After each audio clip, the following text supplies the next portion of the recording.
கர்த்தர் உங்கள் ஒவ்வொருவரையும் ஆசீர்வதிப்பாராக. வேத புஸ்தகத்திலிருந்து ஒரு வார்த்தையை நாங்கள் வாசிக்க கேட்போம். ஓசியா புத்தகம் 11வது அதிகாரம் 3வது வசனம் சொல்லுகிறது.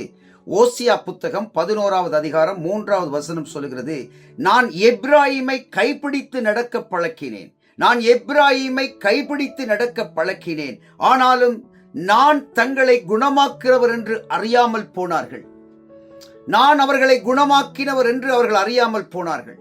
அவர்களை கைப்பிடித்து நடக்க பழக்கி அவர்களுக்கு ஆறுதல் செய்தவர் நான் கர்த்தர் என்று ஆண்டவர் சொல்லுகின்றார். இன்றைக்கு தேவனை அறிந்த பிள்ளைகளே, சுகத்தை பெற்றுக்கொண்டு அல்லது அவரிடத்தில் இருந்து ஒரு அற்புதங்களை, அதிசயங்களை, எங்களுக்கு ஒரு நன்மையான காரியங்களை பெற்றுக்கொண்டு நாங்கள் மறந்து வாழ்ந்து கொண்டு இருக்கிறோமா? கர்த்தரை குறித்த சிந்தனை இல்லாதபடி வாழ்ந்து கொண்டிருக்கிறோம். ஆண்டவர் உங்களை பார்த்து என்ன சொல்கிறார் தெரியுமா? என்னை அவர்கள் மறந்து போனார்கள் என்று ஆண்டவர் சொல்கின்றார். எப்பிராயீமை கைபிடித்து நான் நடக்க பழக்கினேன். எத்தனை வேதனைகள், எத்தனை அவமானங்கள், எத்தனை துன்பங்கள், எத்தனை நிந்தைகள் வந்த போதிலும் நான் உன்னை கைபிடித்து எந்த மனுஷர்களுக்கு மத்தியிலே நீ அவமானப்பட்டி அவர்களுக்கு நடுவில் நான் உன்னை கரம் பிடித்து நடத்தி கொண்டு போனேன். நீ வெட்கப்பட்ட இடத்திலெல்லாம் உன் தலையை நான் உயர்த்தினேன் என்று ஆண்டவர் சொல்லுகின்றார். அவர்கள் அவருக்கு செவிகொடாமல் போனபடியால் என்று ஓசியா 9வது அதிகாரம் 17வது வசனம் சொல்கிறது. அவர்கள் அவருக்கு செவிகொடாமல் போனபடியினால். இப்படிப்பட்ட வார்த்தைகள் வரும்போது பிரியமான பிள்ளைகளே, கீழ்ப்படியுங்க, ஆண்டவரிடத்தை சரண்டர் பண்ணுங்க, அர்ப்பணியுங்க, இருதயத்தை அவர் பக்கமாய் திருப்புங்க. அவர் உள்ளத்தில் ஆதங்கத்தோடு வேதனையோடு பேசுகிற ஒரு வார்த்தை இது பிரியமானவர்களே. கைப்பிடித்து நடக்க பண்ணின தேவன், அவருடைய வார்த்தைக்கு நீங்கள் செவிகொடாமல் போனபடியினால் என்று துக்கத்தோடு பேசுகிற தேவன் என்ன சொல்லுகிறார் தெரியுமா? பாருங்கள், ஓசியா புத்தகம் 8வது அதிகாரம் 12வது வசனம் சொல்கிறது, என் வேதத்தின் மகத்துவங்களை அவர்களுக்கு எழுதி கொடுத்தேன், அவர்கள் அதை அந்நிய காரியமாக எண்ணினார்கள். இன்றைக்கு இப்படித்தான் பிரியமான பிள்ளைகளே, வேத புஸ்தகத்தில் இருக்கிற வார்த்தைகளை ஆரம்ப நாட்கள்ல, ரட்சிக்கப்பட்ட நாட்கள்ல, சபைக்கு போன நாட்கள்ல இரவும் பகலுமாய் படித்த காலங்கள் அநேகம். இரவும் பகலுமாய் வேத புஸ்தகத்தோடு வாழ்ந்த காலங்கள் அநேகம். ஆனால் இன்றைக்கு என்ன நினைக்கிறார்கள் தெரியுமா? அந்நிய காரியங்களாய் அதை தூக்கி ஒரு மூலையில போட்டுட்டு வேத புஸ்தகத்தின் மகத்துவங்களை, அவர் ஆண்டவர் எழுதி கொடுத்த அந்த மகத்துவத்தை, வேத வசனத்தை அறிக்கை செய்து ஜெயமெடுக்க தெரியாதவர்களாய், அந்நிய காரியமாய் அதை மாற்றி போட்டவர்களை குறித்து கர்த்தர் பேசுகிறார். துக்கத்தோடு பேசுகிற ஒரு வார்த்தை ஆண்டவர். ஆனால் என்ன ஆண்டவர் ஏன் இதை பேசுகிறார் தெரியுமா? அப்படிப்பட்டவர்களை நான் நேசிக்கிறேன். அப்படிப்பட்ட பிள்ளைகள் மனம் திரும்ப வேண்டும் என்று நான் நேசிக்கிறேன். அவர்கள் மேல நான் என் கண்களை வைத்தவர்களுக்கு ஆலோசனை சொல்ல விரும்புகிறேன். ஒரு வசனத்தை வாசிக்கிறேன், கேளுங்கள் பிரியமானவர்களே.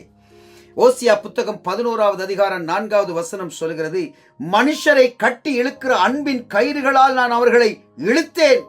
அவர்கள் கழுத்துகளின் மேல் இருந்த நுகத்தடியை எடுத்து போடுகிறவரை போல இருந்து அவர்கள் பட்சம் சாய்ந்து அவர்களுக்கு நான் ஆகாரம் கொடுத்தேன். ஆண்டவர் உள்ளத்தின் பாரத்தோடு பேசுகிறார் பிரியமானவர்களே. எத்தனை விதமான நன்மைகளினால, எப்படிப்பட்ட காரியங்கள்ல, எப்படி நீங்கள் கட்டப்பட்டு, எப்படி இருளுக்குள்ள இருந்தீங்க, எப்படி வேதனைகளை அனுபவித்தீங்க, எப்படி துன்பங்களுக்குள்ள சிக்கி தவித்துக் கொண்டிருந்தீங்க, உங்களை கர்த்தர் எப்படி விடுதலை ஆக்கினார், அதை நீங்க மறந்து போனீங்க. என்னுடைய வேத புஸ்தகத்தை அந்நிய காரியமாய் எண்ணுகிறீங்களே, நான் உங்களுக்கு கொடுத்த விடுதலை நீங்கள் எண்ணாமல் போனீங்களே என்று ஆண்டவர் துக்கத்தோடு பேசுகிறார். ஆனால் உங்களுக்கு ஒரு நன்மையான வார்த்தை என்ன பேசுகிறார் தெரியுமா? வாசியுங்கள். ஓசியா புத்தகம் 11வது அதிகாரம் 8வது வசனம் சொல்கிறது, எப்பிராயீமே, நான் உன்னை எப்படி கைவிடுவேன்? பாருங்க, எவ்வளவு ஆதங்கத்தோடு ஆண்டவர் பேசுகிறார் பாருங்க. நான் எப்படி உன்னை கைவிடுவேன்? இஸ்ரவேலே, நான் உன்னை எப்படி ஒப்புக் கொடுப்பேன்? நான் உன்னை எப்படி ஆத்மாவை போலாக்குவேன்? உன்னை எப்படி செபோமீமை போல வைப்பேன்? என் இருதயம் எனக்குள் குழம்புகிறது, என் பரிதாபங்கள் ஏகமாய் பொங்குகிறது என்று சொல்லி ஆண்டவர் வேதனையோடு பேசுகிறார். பிரியமான பிள்ளைகளே, எப்படி நான் உன்னை கைவிடுவேன்? எப்படி நான் உன்னை மறப்பேன்? எப்படி நான் உன்னை ஒப்புக் கொடுப்பேன்? நீ என் பிள்ளை அல்லவா? நீ என்னிடத்தில் வரும்போது நான் உன் கரம் பிடித்து நான் உன்னை நடக்க பழக்கினேனே, உனக்கு நான் ஆகாரம் கொடுத்தேனே, உன்னை கரம் பிடித்து கைப்பிடித்து நடக்க பழக்கினேனே, எப்படி நான் உன்னை கைவிடுவேன்? எப்படி நான் உன்னை ஒப்புக் கொடுப்பேன்? எப்படி நான் உன்னை மறப்பேன்? எப்பிராயீமே, ஆதங்கத்தோடு பேசுகிற வார்த்தையை கேட்டு ஆண்டவர் பக்கமாய் மனம் திரும்புங்கள் பிரியமானவர்களே. வேதம் சொல்கிறது, ஓசியா 11வது அதிகாரம் 9வது வசனம் சொல்கிறது, என் உக்கிரகத்தின் கோபத்தின்படி நான் செய்ய மாட்டேன், எப்பிராயீமை அழிக்கும்படி திரும்ப மாட்டேன், ஏனென்றால் நான் மனுஷன் அல்ல, நான் தேவனாய் இருக்கிறேன் என்று ஆண்டவர் சொல்கிறார். மனுஷர்கள் தான் நியாயம் தீர்ப்பார்கள், மனுஷர்கள் தான் உங்களுடைய முகத்தை பார்த்து பேசுவார்கள், ஆனால் அவர்களுடைய இருதயத்தை பார்க்கிற தேவன். நான் மனுஷன் அல்ல, நான் தேவனாய் இருக்கிறேன். தயவு செய்து மனம் திரும்புங்கள் பிரியமானவர்களே. இந்த வார்த்தைக்கு ஒப்புக் கொடுங்கள் பிரியமான பிள்ளைகளே. நீங்கள் அவருடைய வேத புஸ்தகத்தை அந்நிய காரியமாய் நினைக்காதபடி அந்த வேத புஸ்தகத்தின் மேல் தாகம் கொண்டு திரும்பவும் அந்த வேத புத்தகத்தை படித்து ஒப்புக் கொடுங்கள்.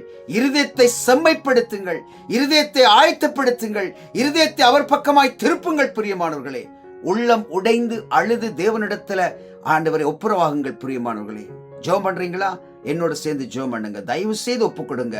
கர்த்தர் உங்கள் மேல நேசமாய் இருக்கிறார். நான் மனிதன் அல்ல, நான் தேவனாய் இருக்கிறேன் என்று சொல்லுகிற ஆண்டவர் உங்க மேல இரக்கத்தோடு உருக்கத்தோடு இதை பேசுகிறார். அதிகமாய் நேசிக்கிற பரிசுத்தமிழ் ஆண்டவரே, எந்த ஒரு மனுஷர்கள் தங்கள் ஆண்டவரை தங்கள் பாவங்களை அறிக்கை செய்து தங்களுடைய குறைகளை உங்களுடைய பாதத்தில் ஒப்புக் கொடுக்கிறார்களோ அவர்களை நீங்க மறக்காதபடி கரம் பிடித்து நடத்தின தேவன், ஆண்டவரை ஆகாரம் கொடுத்து வழி நடத்தின தேவன், அவர்கள் மேல உங்களுடைய கிருபையை வைத்து வைத்து நடத்தின தேவன், ஆண்டவரே அநேக மனுஷர்களுக்கு மத்தியிலே அவர்கள் தலையை உயர்த்தின தேவன், அவர்களை மறக்காதபடி நினைத்துக் கொள்ளுங்க ஆண்டவரே. இன்னும் அவர்கள் மேல மனம் இரக்கமாய் இருங்கள், இன்னும் அவர்களை நேசிங்க ஆண்டவரே. இன்னும் அவர்கள் உங்களை கர்த்தாவே உங்கள் பக்கமாய் சாயாவிட்டாலும் ஆண்டவரே மனதுருகி இரக்கம் பண்ணுங்கள், மனதுருகி இரக்கம் பண்ணுங்கள். அவர் மேல தண்டனை வராதபடி, தேவனுடைய கோபம் பற்றி எரியாதபடி கர்த்தாவே தயவு செய்து மனமிறங்கி இரக்கம் பண்ணும்படி உங்களோட கரத்தில் ஒப்பு கொடுக்கிறோம் ஆண்டவரே. உங்களோட நாமத்தை உயர்த்துங்கப்பா, உங்களோட சித்தத்தை அந்த பிள்ளையோட வாழ்க்கையில செய்யுங்க ஆண்டவரே. உங்களோட கிருபை அவர்கள் மேல இன்னும் அதிகமாய் பெருகும்படியாக நாங்கள் செபிக்கிறோம். உன்னதமானுடைய கரத்தில் ஒப்புக் கொடுக்கிறோம். எல்லா துதி கன மகிமை உங்களுக்கே செலுத்துகிறோம். எப்பிராயீமே, எப்படி நான் உன்னை கைவிடுவேன்? எப்பிராயீமே, எப்படி நான் உன்னை ஒப்புக் கொடுப்பேன்? பிசாசு ஆண்டவரை எப்படியாகினும் தேவனுடைய பிள்ளைகளை வஞ்சித்து நரகத்துக்கு கொண்டு போகும்படி, பாதாளத்துக்கு இழுத்து கொண்டு போகும்படி அவனுடைய பிரயாசங்களை எல்லாம் கர்த்தர் எல்லாவற்றையும் அபத்தமாக்கத்தக்கதாக எப்படி நான் உன்னை ஒப்புக் கொடுப்பேன் என்ற வசனத்தின்படி அவர்களை கைவிடாதபடி கரம் பிடித்து நடத்துங்க ஆண்டவரே. மீண்டும் கரம் பிடித்து நடத்துங்க ஆண்டவரே. கிருபை செய்யுங்க பரிசுத்த ஆவியானவரே. இயேசுவின் நாமத்தினால உங்களோட கரத்தில் ஒப்புக் கொடுக்கிறோம். எங்களுக்கு ஜீவனை கொடுத்த நல்ல பிதாவே, ஆமேன், ஆமேன். கர்த்தர் உங்கள் ஒவ்வொருவரையும் நிறைவாக ஆசீர்வதிப்பாராக. God bless you, God bless you, God bless you. Amen.